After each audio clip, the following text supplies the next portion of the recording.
اسی طرح نبی صلی اللہ علیہ وسلم نے فرمایا کہ اللہ تعالیٰ نے مجھے منتخب کیا اولاد آدم میں سے ابراہیم علیہ السلام کی اولاد میں، پھر ابراہیم علیہ السلام کی اولاد میں بنی کنانہ، پھر قریش، پھر اس میں سے بھی بنی ہاشم۔ تو آپ صلی اللہ علیہ وسلم تمام خاندانوں میں سب سے افضل خاندان اور تمام نسبوں میں سب سے افضل نسب میں پیدا ہوئے ہیں۔ تو یہاں بھی ایک اشکال ہوتا ہے، بھائی جب سارے خاندان اور سارے قوم برابر ہیں تو پھر یہ افضل کا مطلب کیا ہے کہ افضل خاندان میں پیدا ہوئے؟ اس کو خوب اچھی طرح سے سمجھیں۔ اس کے لیے دو اصولوں کو آپ سمجھیں، دو اصولوں کو۔ ایک اصول تو یہ ہے کہ شریعت میں تھوڑی سی گاڑی ٹرم میں استعمال کروں گا، لیکن مثالوں سے پھر میں اس کو سمجھاؤں گا کیونکہ بہت امپورٹنٹ مسئلہ ہے۔ ایک اصول شریعت کا یہ ہے کہ جب کسی چیز کی حقیقی سبب پر اطلاع مشکل ہوتی ہے تو ظاہری سبب پہ شریعت حکم کا مدار رکھتی ہے۔ تھوڑا گاڑے الفاظ ہیں، میں اس کو مثال سے بات سمجھاتا ہوں۔ دیکھیں، ہم جب سفر کرتے ہیں نا تو شریعت نے ہمیں حکم دیا ہے کہ 2 رکعت نماز پڑھو۔ وجہ کیا ہے بھائی؟ سفر میں انسان ٹینشن میں ہوتا ہے۔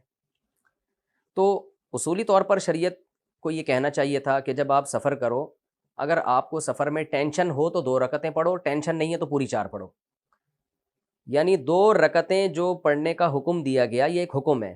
اس حکم کا مدار ہونا چاہیے تھا ٹینشن پر، کہ ٹینشن ہے تو 2 پڑھو، ٹینشن نہیں ہے تو 2 مت پڑھو۔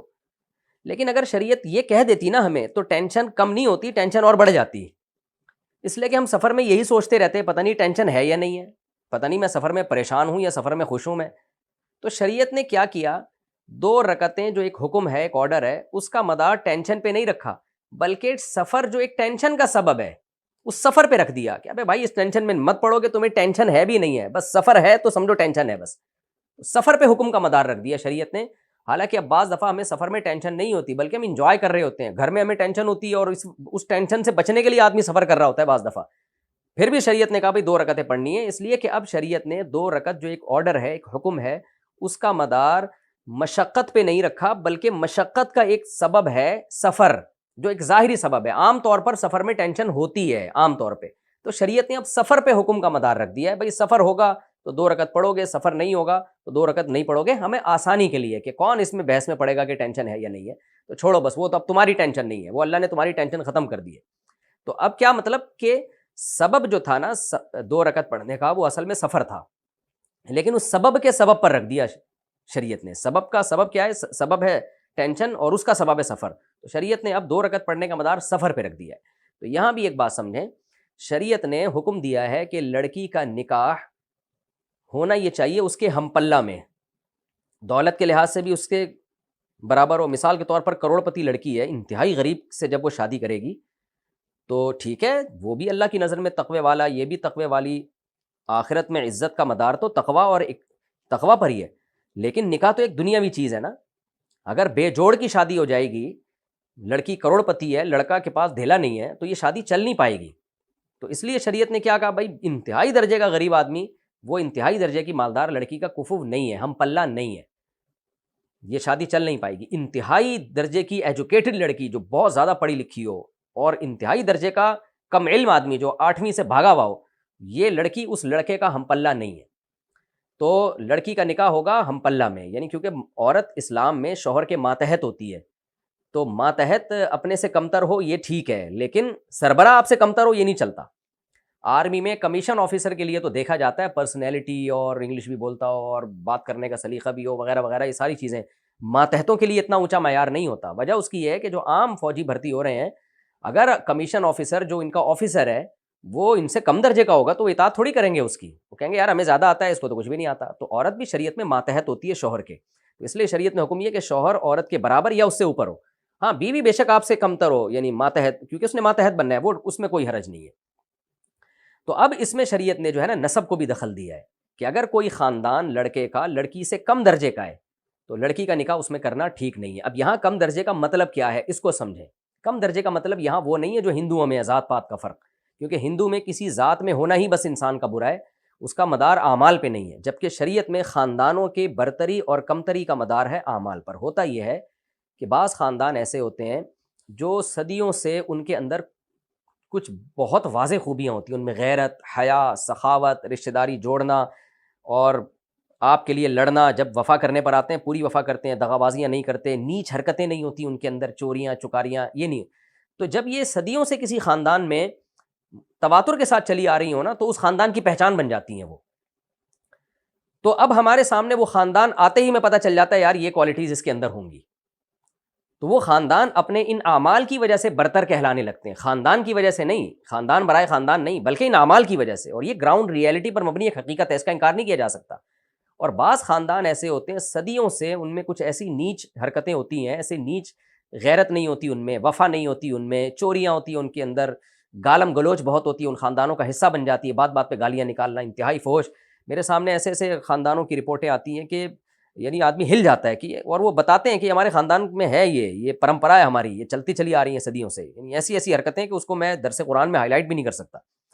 تو وہ ان خاندانوں کا لازمی جز بن جاتی ہیں, کنجوسی اور بے وفائی اور اس طرح.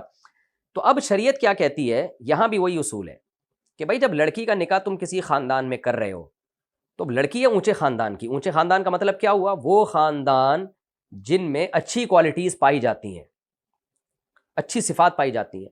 اس لڑکی کا نکاح جب تم کسی ایسے خاندان میں کر رہے ہو جو اپنی برائیوں کی وجہ سے اور گھٹیا حرکتوں کی وجہ سے بدنام ہو چکا ہے, تو اب تمہیں اس شخص کے بارے میں جس کو لڑکی دینا چاہتے ہو اس شخص کے بارے میں تو پوری ڈیٹیل نہیں ہے اور ہو بھی نہیں سکتی. وہ تو جب لڑکی اس شوہر کے ساتھ زندگی گزارے گی 5-10 سال کے بعد پتہ چلے گا اس کے اندر کیا برائیاں تھیں.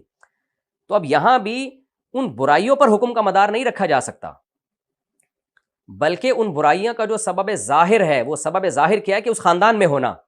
جیسے 2 رکعت پڑھنے کا مدار مشقت پہ نہیں رکھا جا سکتا, کون تحقیق کرتا رہے گا کہ ٹینشن ہو رہی ہے کہ نہیں ہو رہی, بلکہ جو ظاہری سبب ہے سفر, یہ سبب ہی مشقت کے قائم مقام ہے. صبر ہوگا تو 2 رکعت, سفر ہوگا تو 2 رکعتیں پڑھو گے تم. تو یہاں بھی یہ کہ بھئی لڑکی جس خاندان سے ہے اس خاندان میں یہ کوالٹیز پائی جاتی ہیں. اب ہمیں نہیں پتہ لڑکی میں بھی ہیں یا نہیں ہے, لیکن اس خاندان سے بلونگ کرنا اس کی ایک ظاہری علامت ہے کہ اس کے اندر بھی وہ اچھی صفات ہوں گی. اور یہ لڑکی جس خاندان میں جا رہی ہے وہ خاندان مشہور ہے برائیوں میں, تو اب ہمیں نہیں پتہ اس لڑکے میں بھی یہ برائیاں ہیں یا نہیں. اب یہ تحقیق بہت مشکل سے ہوتی ہے, نکاح کے معاملے میں جلدی نہیں ہوتی ہے تحقیق. کوئی تحقیق کر لے تو اچھی بات ہے, لیکن ہو نہیں پاتی ہے, تو کئی سال رہنے کے بعد پتہ چلتا ہے. تو اس خاندان میں ہونا اس کی علامت ہے کہ امید ہے, غالب گمان ہے, خطرہ ہے کہ یہ برائیاں اس کے اندر ہوں گی. تو لہذا شریعت نے روک دیا, بھائی اس خاندان کی لڑکی ایسے خاندان میں بھیجو ہی نہیں, اس لڑکی کے تحفظ کے لیے. تو اس کا وہ ہندوؤں کی جو کانسیپٹ ہے اونچا خاندان اور گھٹیا خاندان, اس سے اس اسلام کے اس کانسیپٹ کا کوئی تعلق نہیں ہے, بلکہ یہاں خاندان کی اچھائی اور برائی اعمال ہی کی وجہ سے, لیکن اعمال پر اطلاع کرنا مشکل بہت ہوتا ہے. تو اس لیے شریعت نے کہہ دیا کہ بھئی عرف پہ چھوڑ دیا اس کو, کہ بعض خاندان اپنی حرکتوں کی وجہ سے گھٹیا سمجھے جاتے ہیں. تو جو گھٹیا سمجھے جاتے ہیں تو لڑکی اگر اونچے خاندان کی ہے تو اس خاندان میں مت بھیجو, اس قوم میں مت بھیجو. تو یہ مطلب ہے اس کا. حقیقت میں کیا ہے کہ اگر وہ گھٹیا خاندان میں ہے لیکن وہ شخص اگر پرہیزگار ہے تو اللہ کی نظر میں بہرحال وہ اس لڑکی سے افضل ہی ہوگا. قیامت کے دن یہ نہیں ہوگا کہ اللہ کہے گا تو اس خاندان میں کیوں پیدا ہوا اور تجھے میں جہنم میں پھینکوں گا یا تو گھٹیا ہے. نہ, اگر وہ متقی ہے تو بہت اچھی بات ہے. آخرت میں تو اللہ خاندانوں کی بیس پہ چھانٹی نہیں کرے گا, آخرت میں اللہ اعمال ہی کی بیس پہ چھانٹی کرے گا. لیکن دنیا میں چونکہ بہرحال ہم اسباب کے, دنیا دارالاسباب ہے, تو دنیا میں ہم اسباب ہی کو اختیار کرتے ہیں. تو لڑکی کے نکاح کو کامیاب بنانے کے لیے ضروری ہے. اس کی مثال ایسے ہے کہ اسلام میں تو دولت مند اور امیر کا بھی کوئی فرق نہیں ہے, دولت مند اور غریب کا بھی کوئی فرق نہیں ہے. غریب آدمی جنت میں پہلے جائے گا, دولت مند تو حساب کتاب میں لٹکا ہوا ہوگا. لیکن پھر بھی کروڑ پتی لڑکی کا بالکل ہی غریب مرد سے نکاح ٹھیک نہیں ہے. نبی صلی اللہ علیہ وسلم کے سامنے ایسے کیسز آئے ہیں کہ خاتون نے مشورہ مانگا, یا رسول اللہ میں فلاں صحابی سے نکاح کرنا چاہتی ہوں. آپ نے فرمایا لا مال لہ, بہت زیادہ غریب ہیں, ان کے پاس کچھ بھی نہیں ہے. مطلب یہ تھا کہ تم مالدار ہو, وہ بالکل مالدار نہیں ہے, تو کیسے یہ نکاح چلے گا, تمہارے حقوق کیسے ادا کریں گے وہ. تو حالانکہ اللہ کی نظر میں تقوی کی ویلیو ہے, عین ممکن ہے وہ غریب صحابی جنت میں ان صحابیہ سے اونچے مقام پر ہو, لیکن دنیا دارالاسباب ہے. تو دنیا میں ہم یہ سب چیزیں دیکھتے ہیں کہ کون اچھا ہے کون برا ہے. جب کسی کی اچھائی پر اطلاع ہمارے لیے ممکن نہیں ہوتی تو اچھائی کے ظاہری اسباب کو دیکھ لیا جاتا ہے, بھائی اس کس خاندان میں پیدا ہوا ہے.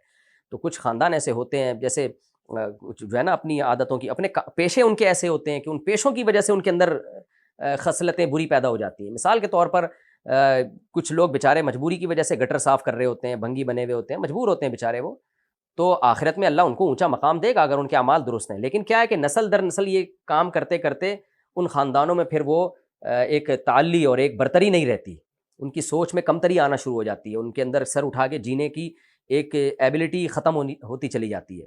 تو اس لیے شریعت نے خاندانوں پہ مدار رکھا ہے. اور یہی مطلب ہے حدیث کا کہ نبی صلی اللہ علیہ وسلم نے جو فرمایا نا امام قریش میں سے ہوگا, مطلب یہی ہے کہ قریش کے اندر کچھ ایسی صفات ہیں, ظاہر ابراہیم علیہ السلام کی اولاد ہیں تو ان کے اندر کچھ قیادت کی ایسی صلاحیتیں ہیں جو دوسری قوموں میں نہیں ہیں.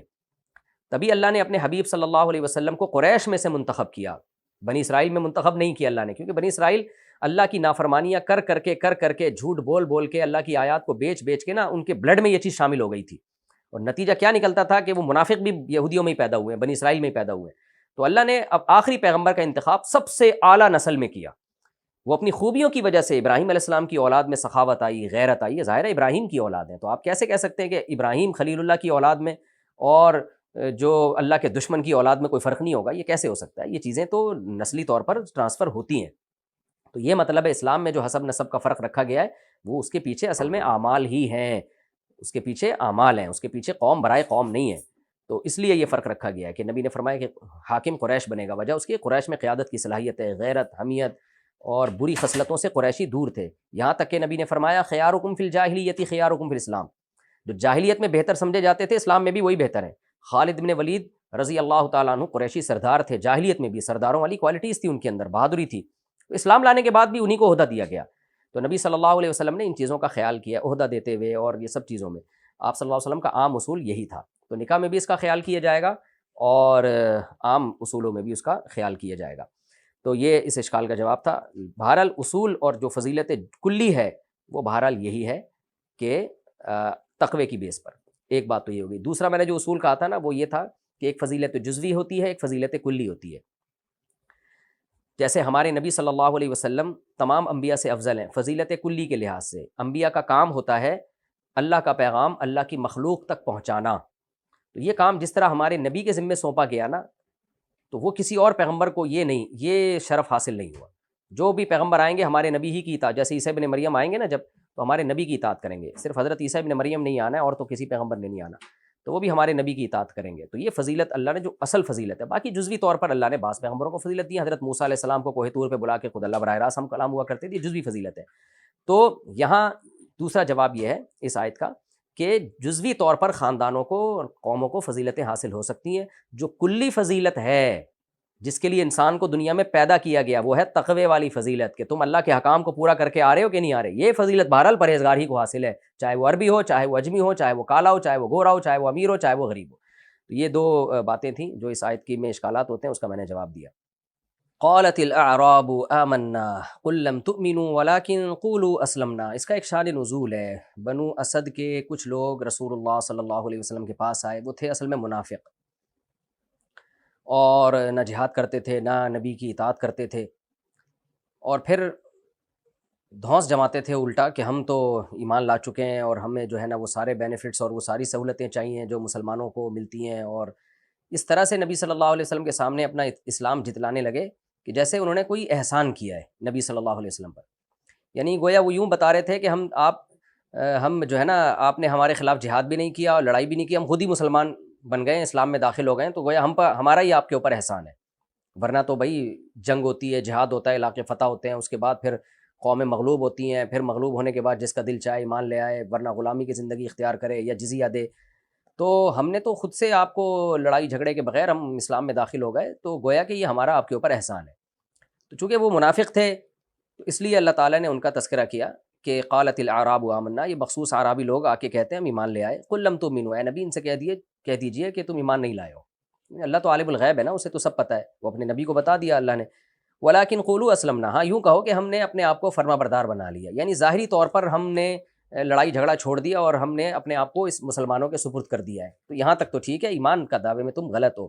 ولما يدخل الایمان فی قلوبکم، اور اب تک ایمان تمہارے دلوں میں داخل ہوا نہیں ہے، کیونکہ ایمان نام ہے اقرار باللسان و تصدیق بالقلب، دل سے تصدیق بھی کرنا، تو دل والی تصدیق نہیں ہے، لیکن اب بھی تمہارے پاس آپشن ہے، اگر توبہ کر لو اور اسلام میں داخل ہو جاؤ۔ وَإِن تُطِيعُوا اللَّهَ وَرَسُولَهُ، اب بھی اگر تم اللہ کی اور اس کے رسول صلی اللہ علیہ وسلم کی اطاعت کرو گے، لا یلتکم من اعمالکم شیئا، اللہ تمہارے اعمال کے بدلے میں کوئی کمی نہیں کرے گا، پورا وہی والا بدلہ دے گا جو دیگر کامل مومنین کو دے رہا ہے۔ کتنی زبردست آیات ہیں یہ، کہ اتنا بڑا جرم سرزد ہوا نفاق کا، لیکن اللہ نے توبہ کا آپشن کھول رکھا ہے۔ تو حقیقت یہ ہے کہ انسانوں کے لیے بہت چھوٹا دل رکھتے ہیں، لیکن اللہ انسانوں کے لیے بڑا ظرف رکھتا ہے۔ تو اللہ نے فرمایا کہ اب بھی تم اللہ اس کے رسول کی اطاعت کر لو، یعنی حقیقی مومن بن جاؤ، تو تمہارے اعمال میں اللہ کوئی کمی نہیں کرے گا، تمہیں پورا بدلہ دے گا۔ ان اللہ غفور الرحیم، وجہ کیا ہے بھائی؟ اللہ معاف کرنے والا ہے، تمہاری منافقت کے جرم کو بھی معاف کر دے گا اور رحم کرنے والا ہے۔ انما المؤمنون الذین آمنوا باللہ ورسولہ، پھر آگے اللہ بتا رہے ہیں کہ اصل ایمان والے کون ہوتے ہیں۔ تم تو اوپر سے صرف اسلام سے جو فائدے مل رہے ہیں غنیمت وغیرہ کے وہ لینے کے لیے مسلمان ہو گئے، جو حقیقی مومن ہیں ان کی یہ علامتیں ہیں۔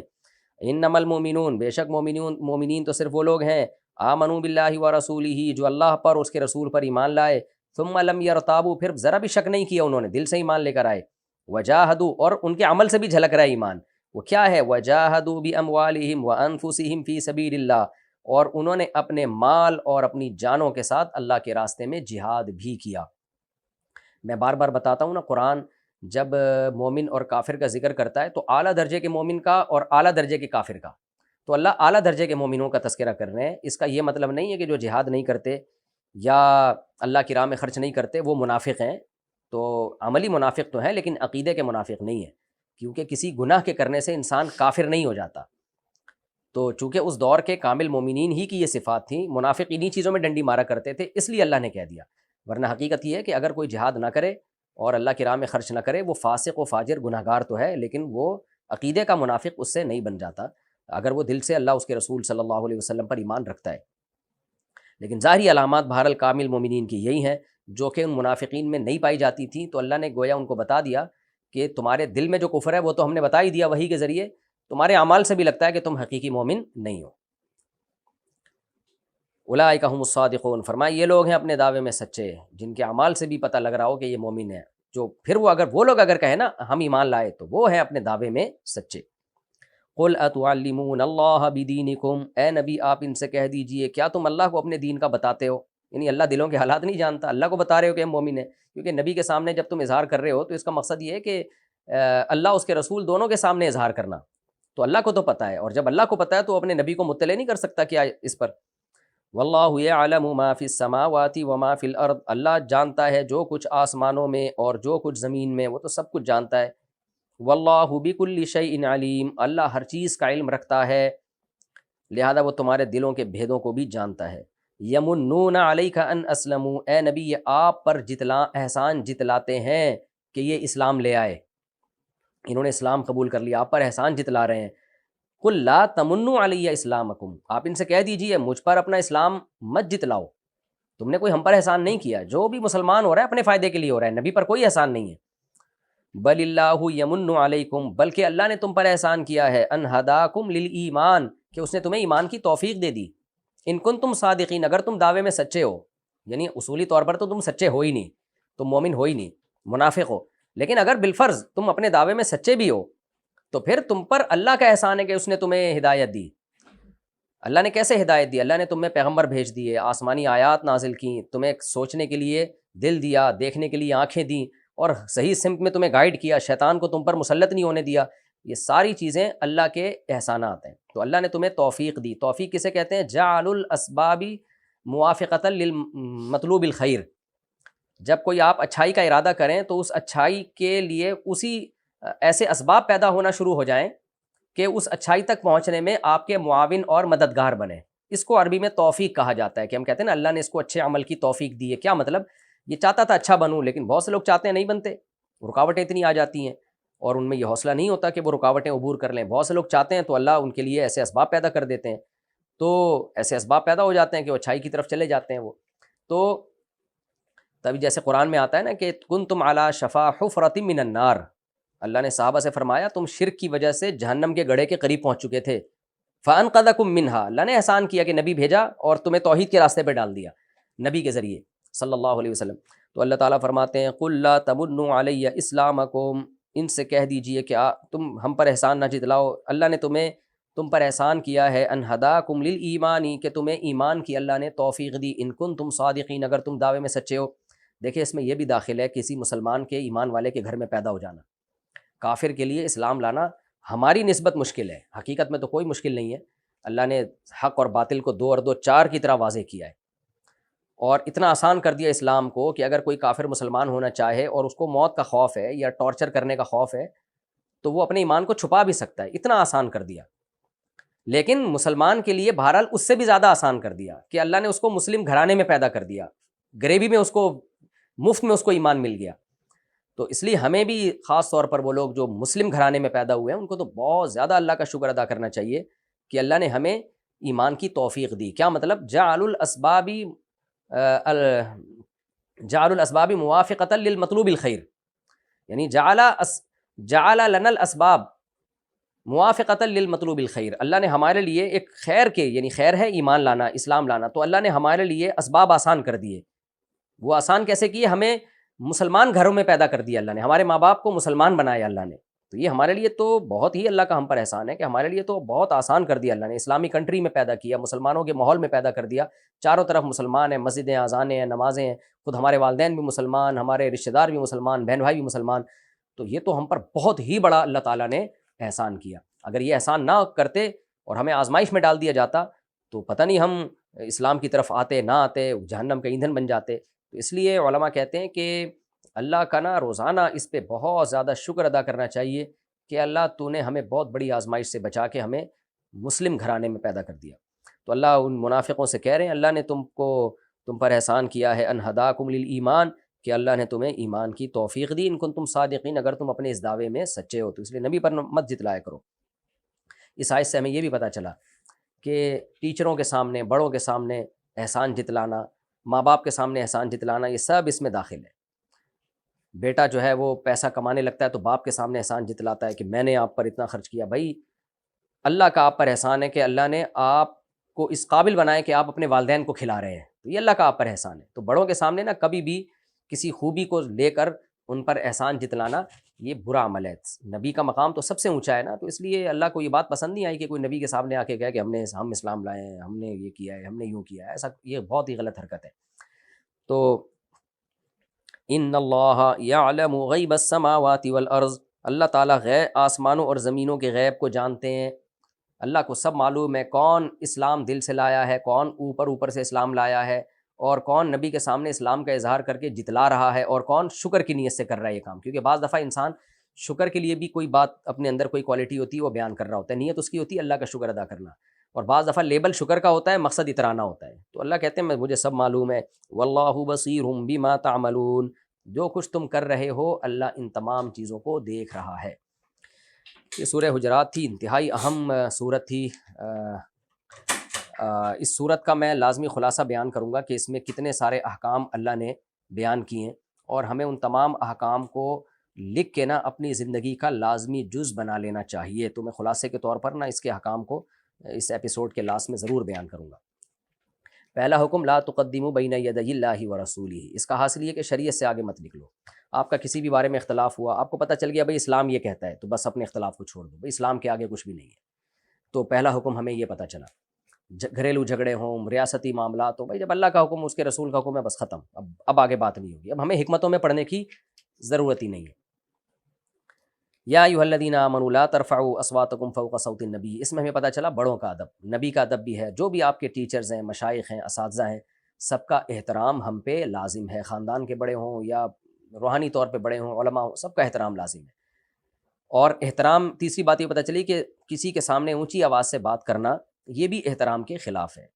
تو ادب میں یہ بھی داخل ہے کہ جب کوئی بڑا ہو تو آپ اپنی آواز کو اس کے سامنے حتی الامکان پس رکھنے کی کوشش کریں. ہاں اتنی پس رکھنا کہ اس کو بات سمجھ میں ہی نہ آ رہی ہو، یہ غلط ہے. پھر بعض لوگ اتنا آہستہ بولتے ہیں کہ بات یہ سمجھ میں نہیں آ رہی ہوتی کہ کیا کہہ رہے ہیں یہ. اور ہمیں یہ بھی معلوم ہوا کہ جو بڑے لوگ ہیں ان کو ان الذین ینادونک من وراء الحجرات، کہ کسی کو گھر کے باہر سے آوازیں دے کے پکارنا، تو آپ کا اگر دوست ہے، آپ کے لیول کا ہے، پھر تو ٹھیک ہے. لیکن اگر آپ سے بڑے مرتبے والا ہے تو اس طرح آوازیں دے کے باہر سے پکارنا یہ بھی غیر اخلاقی حرکت ہے، یہ بھی حقوق انسانیت کے خلاف ہے. جو جس قابل ہو اس کو وہ والی عزت دینی چاہیے. تو بعض لوگ آئے تھے نا نبی کو کمرے کے باہر سے پکار رہے تھے، اللہ نے فرمایا ایسے مت پکارا کرو. چوتھی چیز ہمیں کیا معلوم ہوئی کہ ان جاءکم فاسق بنبأ فتبینوا، جب بھی کوئی خبر آیا کرے تو تحقیق کیا کرو. اس میں یوٹیوب، فیس بک کی خبریں اور جو اوٹ پٹانگ، ہمیں بعض صحافیوں کے اپنے تجزیے ہوتے ہیں، وہ اپنی دشمنیاں نکال رہے ہوتے ہیں، ان میں بعض اچھے بھی ہوتے ہیں، بعض برے بھی ہوتے ہیں. ہم فرق کیے بغیر بس بدگمانیاں، پھر بد زبانیاں شروع کر دیتے ہیں. اسی میں یہ بھی داخل ہے کہ بعض دفعہ ہمیں کسی مجتہد کے جو انہوں نے مسئلہ بیان کیا اس کی دلیل ہمیں معلوم نہیں ہوتی، تو ہم اس سے بدگمان ہو جاتے ہیں. ایک حدیث ہم نے دیکھی، دوسری دیکھی نہیں ہے. تو کوئی بھی بات ہو، جب تک پوری تحقیق نہ ہو جایا کرے انسان اپنی زبان کی حفاظت کرے، تبصرے نہ کرے. یہ اس آیت کا حاصل ہے. اور چوتھی بات صحابہ کی فضیلت پتہ چلی. حبب الیکم الایمان، اللہ کہتے ہیں صحابہ کے دلوں میں میں نے ایمان کو محبوب بنا دیا ہے اور مزین کر دیا، اور ان کے دلوں میں میں نے کفر، فسوق اور برائی کی نفرت ڈال دی ہے. تو بعض دفعہ ان سے غلطی ہوتی ہے، لیکن غلطی کی بیس بڑی جاندار ہوتی ہے، تو بیس بری نہیں ہوتی، تو بیس ان کی اچھی ہے. وہ کیا ہے؟ ایمان کی محبت اور رشد و ہدایت. اور پانچواں حکم ہمیں کیا معلوم ہوا؟ ان طائفتان من المؤمنین اقتتلوا، مسلمانوں میں جھگڑا ہو تو جھگڑے کو بڑھایا نہیں کرو، اس کو ختم کرنے کی کوشش کیا کرو، کہیں بھی جھگڑا ہو. اور پھر اگر وہ ختم نہ ہو رہا ہو تو پھر تم دیکھو کہ جو ظالم ہے تو پھر اس کے خلاف تم بھی ہو جاؤ، یعنی باغی کے خلاف پھر تم جو عادل ہے اس کی مدد کرو. تم اس کی ڈیٹیل میں بہت تفصیل سے بیان کر چکا ہوں جب یہ لیکچر آیا تھا. پھر اللہ نے فرمایا انما اور ان کے درمیان عدل اور انصاف کے ساتھ فیصلہ کیا کرو. قوم پرستی، اپنے لیڈر کو ہی بس آگے آگے رکھنا، دوسرے کی مخالفت کرنا، ایسا نہیں ہے. اصلحوا بینہما بالعدل واقسطوا، عدل کے ساتھ فیصلہ کرو اور انصاف کے ساتھ فیصلہ کرو. انما المؤمنون اخوۃ، چونکہ مومن آپس میں بھائی ہیں. ساتواں حکم لا یسخر قوم من قوم، قوموں کا مذاق نہ اڑایا کرو، نہ عورتیں عورتوں کا مذاق اڑایا کریں. تمسخر بازی اور بھپتیاں کسنا دفتروں میں، مدرسوں میں، یونیورسٹیوں میں بہت برا عمل ہے، اللہ کو یہ پسند نہیں ہے. یہ ساتواں حکم ہو گیا. آٹھواں حکم لا تلمزوا انفسکم، تانے مت دیا کرو. کسی میں کوئی برائی ہے تو اصلاح کی نیت سے بتاؤ، بھائی یہ چیز ہے آپ ٹھیک کر لیں اس کو. اگر اصلاح کی نیت نہیں ہے پھر بتانا، خام خواہ میں اس کو نیچا دکھانے کی کوشش کرنا، تو یہ تانے بازیاں ہیں. تانہ زنی حرام ہے اسلام میں، یہ مت کیا کرو. نواں حکم ولا تنابزوا بالالقاب، برے ناموں سے ایک دوسرے کو یاد نہ کیا کرو. ہاں بعض ایسے لقب ہوتے ہیں جو مشہور ہو جاتے ہیں اور وہ جس کو وہ نام دیا جائے وہ اس کو برا بھی نہیں لگتا. تاریخ میں ایسے لوگ ہیں جو کسی آرج کے لقب سے، آرج عربی میں لنگڑے کو کہتے ہیں، ان کی پاؤں میں لنگ تھا، وہ اسی نام سے مشہور ہو گئے، ان کو برا بھی نہیں لگتا تھا. وہ ایک الگ بات ہے، اس کے الگ احکام ہیں. لیکن نارملی جب کسی کو کسی بھی لقب سے کہنا برا لگ رہا ہے تو پھر شرعاً اس کو ایسا لقب دینا جائز نہیں ہے. اس کا مطلب ہے کہ کوئی ایسے نام سے پکارنا جو اس کو برا لگتا ہو، تو یہ کام بھی حرام ہے اسلام میں. اور دسواں حکم اجتنبوا کثیرا من الظن ان بعض الظن اثم، بدگمانی سے بچو. آپ کے پاس کسی کا عمل پہنچا، حتی الامکان اس کا اچھا محمل تلاش کرو. گیارہواں حکم لا تجسسوا، لوگوں کی ٹوہ میں مت لگو، گھسو مت لوگوں کی پرائیویسی میں کہ کس کے گھر میں کیا ہو رہا ہے، کس کے موبائل میں کیا ہے، کون بند کمرے میں کیا کر رہا ہے، کون ہوٹل میں لڑکی کو لے کے گھسا ہے تو یہ لڑکی اس کی کیا لگتی ہے، بیوی ہے، بہن ہے، کوئی طوائفہ ہے، کیا ہے. چھوڑ دو لوگوں کے معاملات کو ان کے اوپر، تم اپنی فکر کرو. اور 11واں حکم ولا یغتب بعضکم بعضا، ایک دوسرے کے غیر موجودگی میں ان کی برائیاں مت بیان کیا کرو. اور 12واں حکم قوموں کی بیس پہ ایک دوسرے پہ فخر مت کیا کرو، اس لیے کہ ان اکرمکم عند اللہ اتقاکم، ہم نے تمہیں ایک آدم اور ایک حوا سے بنایا، سارے اوپر سے جا کے آدم اور حوا ہی سے ملتے ہو، تو اس لیے قوموں کی بیس پہ فخر کرنا، دوسرے کو نیچا دکھانا، یہ مت کیا کرو. اصل تقوی ہے، اللہ کو پتہ ہے ان اکرمکم عند اللہ اتقاکم، اللہ کی نظر میں عزت دار وہ ہے جس میں تقوی زیادہ ہے. 13واں حکم کہ اگر اللہ نے آپ کو کوئی نعمت دی ہے تو اس کو اللہ کا احسان سمجھو، اس نعمت پہ اترایا مت کرو. جیسے کہ چاہے وہ دینی نعمت ہو چاہے وہ دنیاوی نعمت ہو. جیسے کہ وہ دیہاتی آئے اور نبی صلی اللہ علیہ وسلم کے سامنے کہنے لگے کہ ہم اسلام لائے ہیں، بھائی ہمارا گویا آپ پر گویا احسان ہے. تو اللہ نے کہا کہ یہ مت کرو، اللہ نے تم پر احسان کیا. کوئی بھی نعمت جب ہمیں ملے تو ہم نے تکبر نہیں کرنا، شو بازی نہیں کرنی، بلکہ اللہ کا ہم نے شکر ادا کرنا ہے اور اس عمل کو اللہ کی دین سمجھنا ہے. تو یہ 13 احکام تھے. شاید نمبر میں مجھ سے کوئی غلطی ہو گئی ہو تو آپ اس کو صحیح کر لیں. یہ 13 احکام اگر ہماری سوسائٹی میں آ جائیں تو ہماری سوسائٹی جنت بن جائے گی. تو یہ صورت بھی ہماری مکمل ہو چکی ہے اور ہمارے پاس ٹائم ابھی باقی ہے، تو ہم اب اگلی سورت شروع کر دیتے ہیں. سورہ قاف کا پہلا رکوع اور 26ویں پارے کا 15واں رکوع. اس کا پہلے مختصر لفظی ترجمہ ہوگا اور پھر گرامر کے ساتھ پھر انشاءاللہ اس کی تفسیر ہوگی. ترجمہ ہی ہو سکتا ہے، اتنا ٹائم باقی بچا ہے، تفسیر پھر اگلے ایپیسوڈ میں شروع کریں گے. بسم اللہ الرحمن الرحیم. قاف یہ حروف مقطعات میں سے ہے. والقرآن المجید، قسم ہے قرآن کی جو بزرگی والا ہے. مجید، مجد عربی میں بزرگی برتری کو کہتے ہیں، تو بزرگی والا قرآن. بل عجیبو، بلکہ ان کو تعجب ہوا، یعنی بزرگی والے قرآن کو تو مان لینا چاہیے تھا لیکن ان کو تعجب